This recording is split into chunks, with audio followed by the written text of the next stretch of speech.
Hey, welcome to the channel. If you like stories where humanity refuses to kneel, subscribe and stay with us. Let's begin. The stars were wrong. Not misaligned. Wrong. Like someone had taken the galaxy's spine and snapped it over a knee.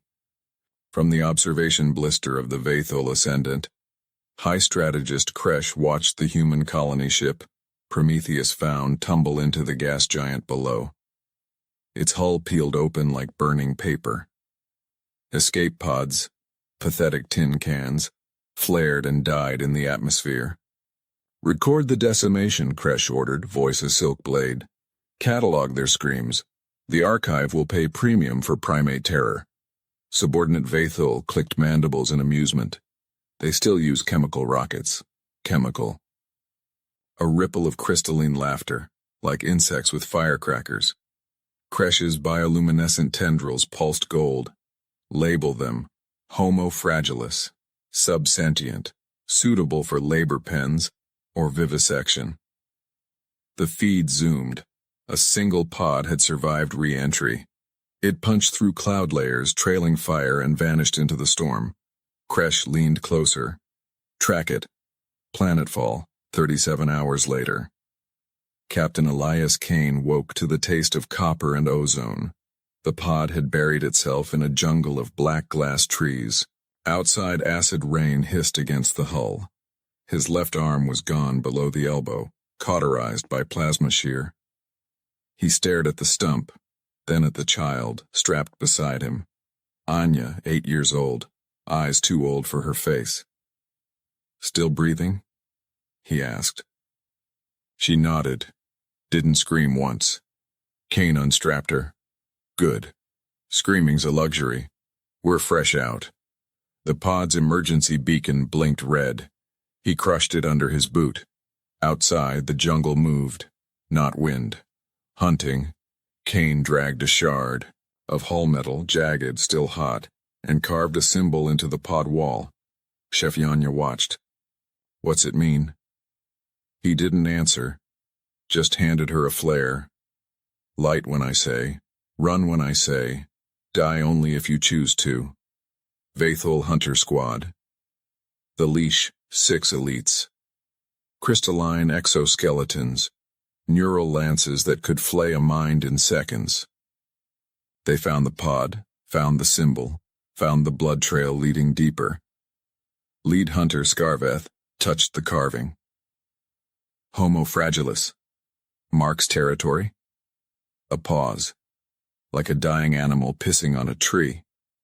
They laughed, then followed. Night. Acid storm. Kane moved through the glass forest like a ghost, Anya on his back, arms around his neck. His remaining hand held a plasma cutter scavenged from the pod, jury-rigged to a dying battery. He stopped, listened. Click, click, click. Scarveth S. Squad. Closing. Kane knelt, pressed Anya's face into his shoulder.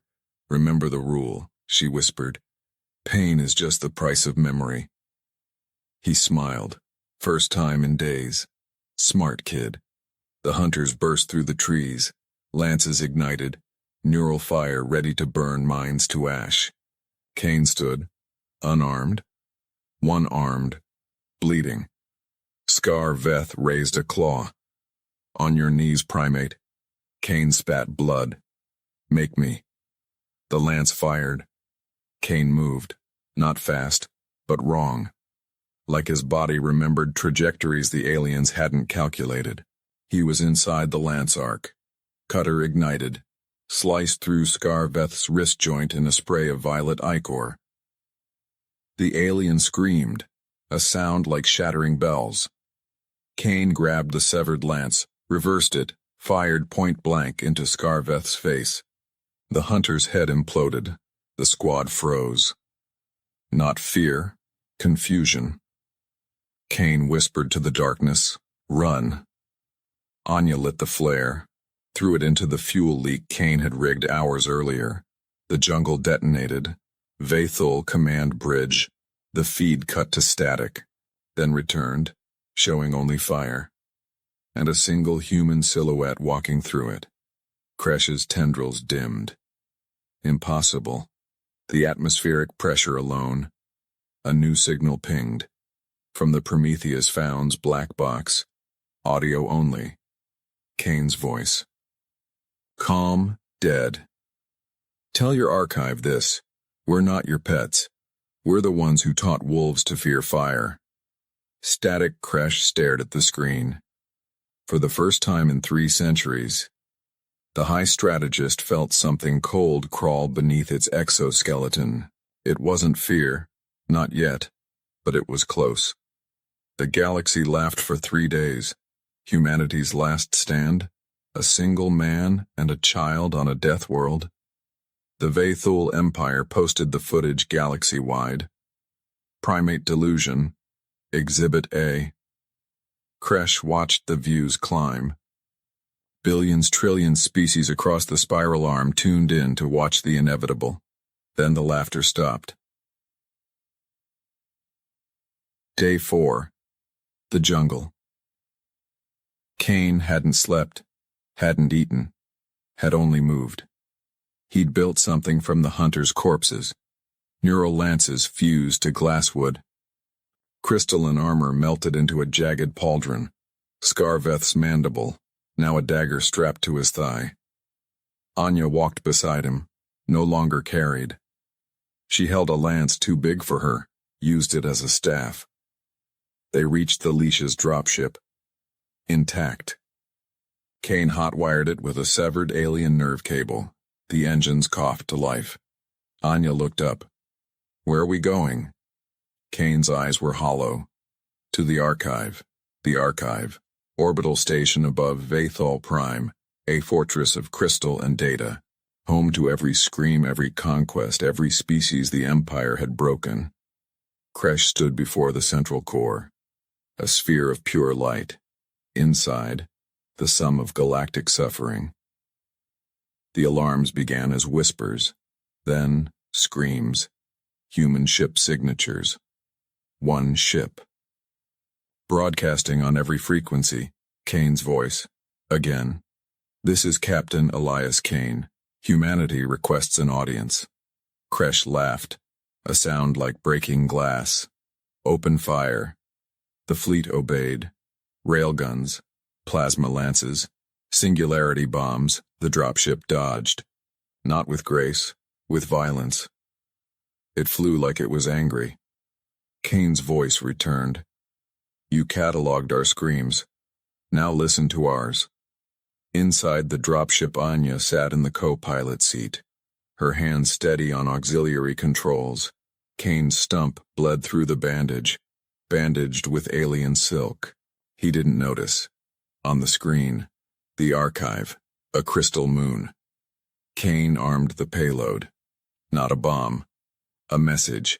The black box of the Prometheus Found reprogrammed, loaded with every human death, every colony burned, every child's last breath, compressed into a single data spike.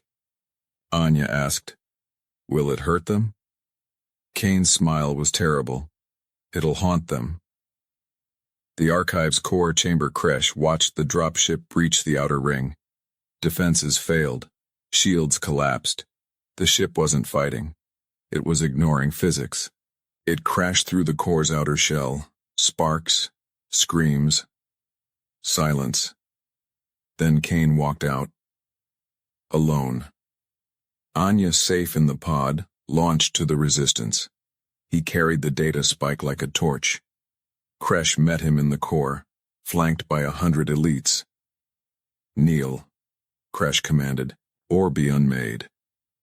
Kane knelt, but not in submission. He planted the spike into the core's heart. Light exploded. Not fire. Memory. Every human death. Every scream. Every mother's last look at her child. Flooded the archive. The elites staggered. Neural links overloaded. Some clawed out their own eyes. Kresh screamed, a sound no Vathul had made in 10,000 years. Kane stood, walked forward.